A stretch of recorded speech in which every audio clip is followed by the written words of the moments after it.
ফুটবলারদের রুটি রুজির একমাত্র মাধ্যম ঘরোয়া ফুটবল। তবে চলতি মৌসুমে বাফুফে সাফ কোটায় ৫ ফুটবলার খেলানোর অনুমোদন দিলে সংকুচিত হয়ে যায় তাদের সেই পথ। তা নিয়ে এবার ফেডারেশনের সঙ্গে বৈঠকে পেশাদার ফুটবলারদের প্রতিনিধি দল। বাংলাদেশ ফুটবল ফেডারেশনের খেলোয়াড়ের এমনিতে দেশের ফুটবল পাইপলাইন নড়বড়ে। ক্লাবগুলো খেলোয়াড় তৈরির পরিবর্তে তাকিয়ে থাকে রেডি ফুটবলারদের দিকে। তার মধ্যে লিগে বিদেশি ফুটবলারদের আধিক্য আরও নড়বড়ে করে তুলেছে ঘরোয়া কাঠামো। সব বিবেচনায় ফুটবলারদের অনুরোধ গুরুত্ব সহকারে নিয়েছে ফেডারেশন। ওনারা আজকে প্রেক্ষাপটে ওনারা বলছে সাফে 2 জন কোটা আবার 2 জন ফরেনার প্লেয়ার, ঠিক আছে।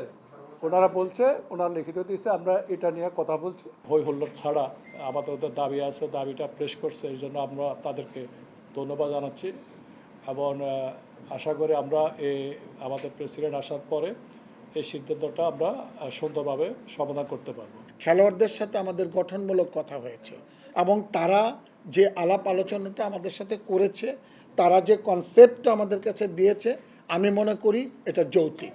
আমরা এটা প্রেসিডেন্ট আসলে আমরা প্রেসিডেন্টের কাছে প্লেস করব। আমাদের ওপিনিয়নটা আশা করি খেলোয়াড়দের স্বার্থে যেটা আসবে সেটাই আমরা করব।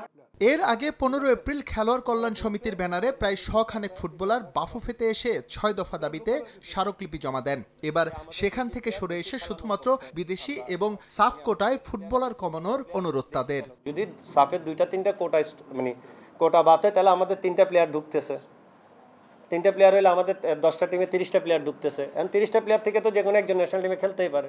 আমরা কোনো কিছুর একদমই বাতের পক্ষে না, এটা সম্ভব না, এটা আমরাও জানি। কোনো কিছু এরকমভাবে পসিবল না। জাস্ট একটা জিনিস আছে, আপনারা সুন্দরভাবে এটা কারেকশন করে নেন। চলতি মৌসুমে 4 বিদেশি রেজিস্ট্রেশন করিয়ে ক্লাবগুলোর খেলানোর অনুমোদন আছে 3 জনের, আর সাফ কোটায় খেলছেন 5 জনই। যদিও এই সুযোগ নেয়নি অধিকাংশ ক্লাব। সন্তুষ্টমূলক আলাপ আলোচনা হয়েছে। এস এম ইকবাল, সময় সংবাদ, ঢাকা। যে কনসেপ্ট তারা কি করতে